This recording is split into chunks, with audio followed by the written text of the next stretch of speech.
गुण गोबिंद गायो नहीं, जन्म अकारथ कीन।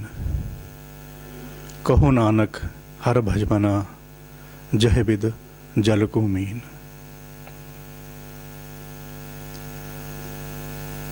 हम कोई भी काम करें, उसके पीछे कोई ना कोई मकसद होता है। बिना मकसद के हम कोई काम नहीं करते।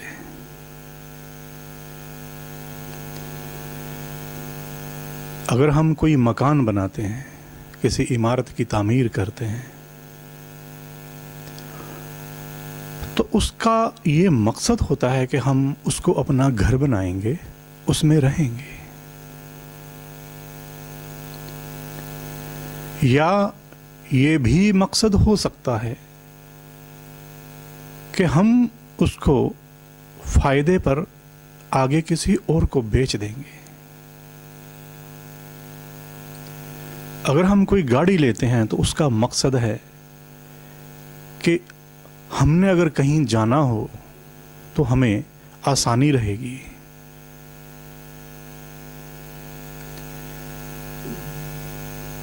घर में कोई भी चीज हम लेकर आते हैं, उसके पीछे कोई ना कोई मकसद होता है। घर में अगर हम टेलीविजन लेकर आते हैं तो उसका मकसद है कि हम टेलीविजन पे आने वाले जो प्रोग्राम्स हैं उनको देखेंगे। घर में कंप्यूटर लेकर आते हैं तो उसका मकसद है कि हम इस कंप्यूटर को इस्तेमाल करके अपने काम कर सकेंगे। अगर हम कोई किताब अपने घर लेकर आते हैं तो उसका मकसद है कि हम उस किताब को पढ़ेंगे। बच्चों को हम अगर पढ़ाएं तो उसका मकसद है कि ये अच्छी तालीम हासिल करके किसी अच्छे रोजगार पे लगेंगे।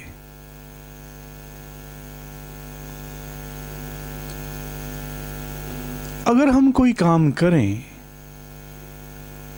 और उसका वो मकसद जिसके लिए वो काम किया गया वो पूरा ना हो तो वो काम करना फिजूल रहा।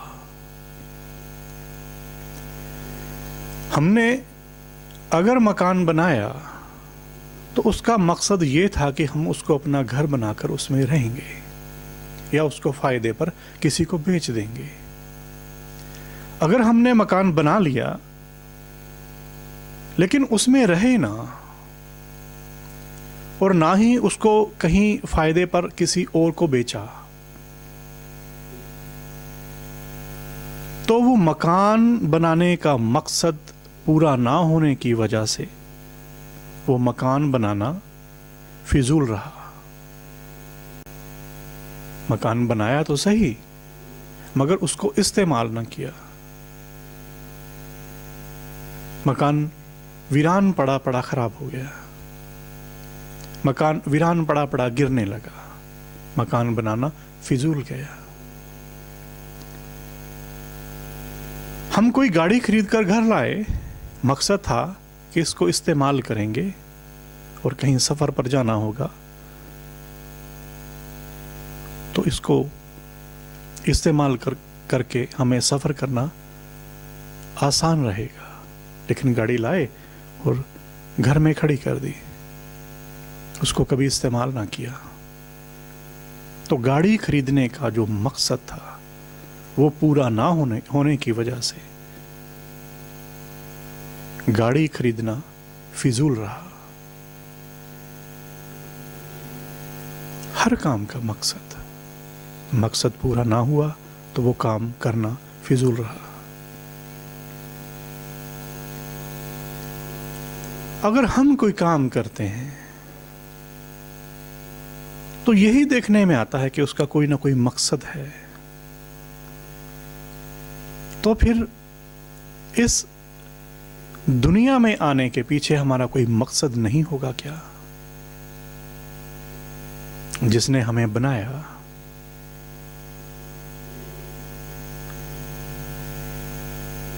क्या उसने हमारे बनाने के लिए कोई मकसद ना सोचा होगा? हम इस संसार में आए तो यहां आने का हमारा कोई मकसद नहीं है क्या? 3 बातें हैं। एक तो कि इस संसार में हम आए, क्या उसका कोई मकसद है? दूसरा कि अगर कोई मकसद है तो वो मकसद क्या है? और तीसरा कि क्या हमने वो मकसद पा लिया?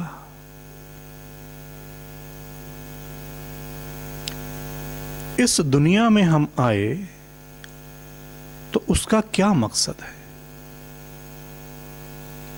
भई परापत मानुख देहुरिया,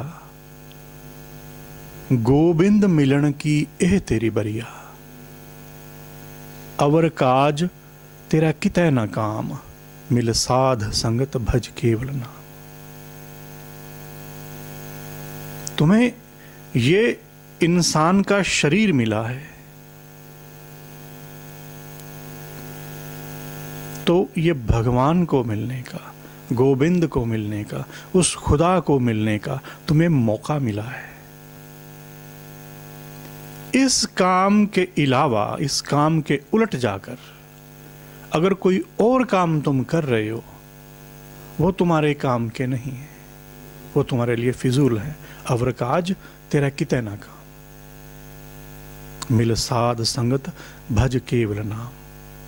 साधु की संगत में जाकर उस प्रभु का नाम भजो, उस प्रभु के नाम का सुमिरन करो। यह है मकसद हमारा इस दुनिया में आने का। अगर ये मकसद हमने पूरा कर लिया तो ठीक,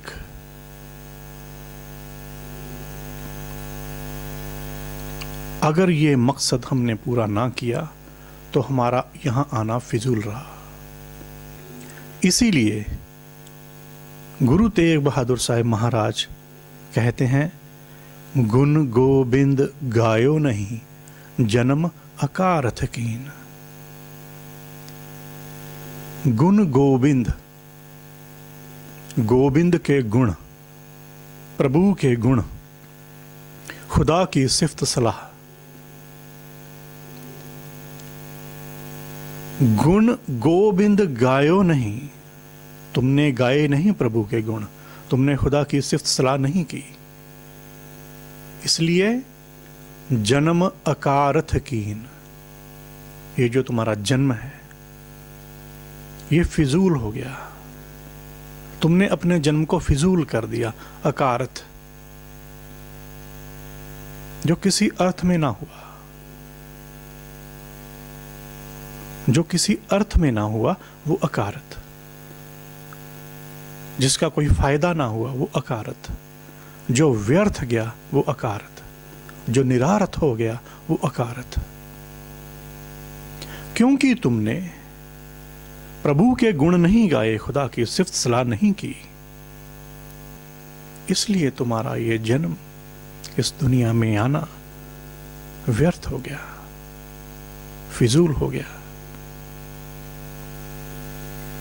गुण गोविंद गायो नहीं, जन्म अकारथ कीन। जन्म को अकारथ कर दिया, व्यर्थ कर दिया।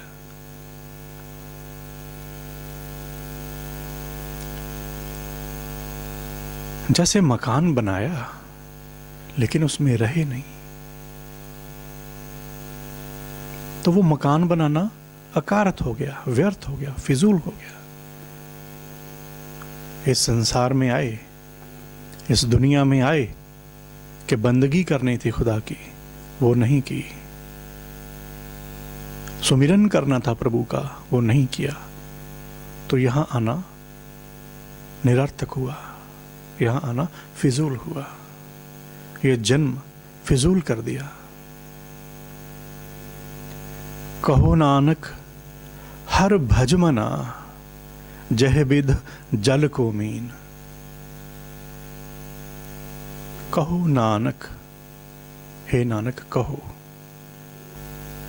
गुरु नानक पहले गुरु हुए, उन्हीं का नाम नानक लेकर जो बाकी गुरु साहिबान हुए, उन्होंने वाणी उचारी है, अपना पाक कलाम कहा। कहो नानक हर भज मना, हे मन हरि को भजो, हरि का सुमिरन करो, खुदा की सिफ्त करो। कैसे करो? जह बिध जल को मीन, जैसे पानी को मच्छी याद करती है। जैसे पानी के बिना मच्छी रह नहीं सकती, पानी के बिना मच्छी का जिंदा रहना सोचा भी नहीं जा सकता। पानी है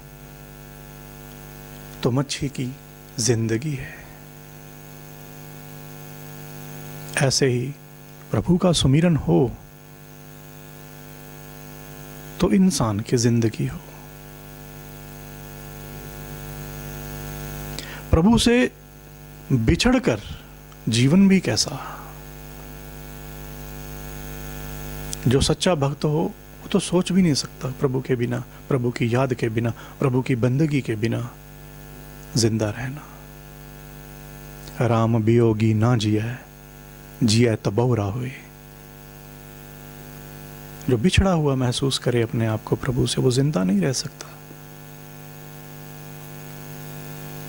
अगर जिंदा रहे तो वो बोहरा हो जाएगा, पागल हो जाएगा। ये भक्त की स्थिति है।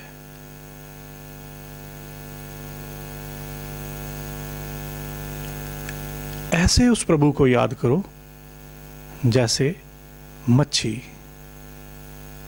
पानी को याद करती है। जैसे पानी के बिना मछली नहीं रह सकती, पानी उसका जीवन बन गया, पानी उसकी जिंदगी बन गई। ऐसे प्रभु की भक्ति, खुदा की बंदगी तुम्हारा जीवन बन जाए। अगर ऐसा हो जाए कि तुम बंदगी करने लगो, अगर ऐसा हो कि तुम बस सुमिरन ही करने लगो, फिर हम कह सकते हैं कि तुम्हारे जीवन का मकसद पूरा हुआ। तुम जिस काम के लिए आए थे यहां पे, वो काम तुमने पूरा कर दिया।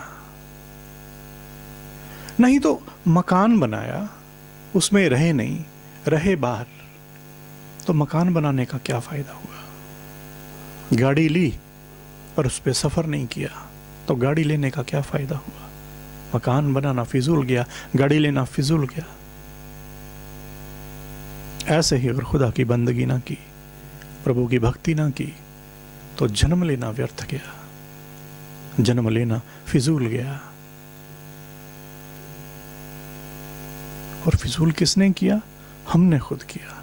अगर हमने सुमिरन नहीं किया, अगर हमने बंदगी नहीं की, जन्म अकारत कीन, हमने खुद ही अपना जन्म, अपनी जिंदगी फिजूल गंवा दी। तो जरूरी होता है मकसद पूरा करना। यहां आने का मकसद प्रभु की बंदगी करना है, प्रभु के गुण गाने हैं, प्रभु की भक्ति करनी है। अगर वो नहीं की तो जीवन व्यर्थ, जीवन फिजूल गया। गुण गोविंद गायो नहीं, जन्म अकारथ कीन, कहो नानक हर भज मना, जह बिद जल को मीन।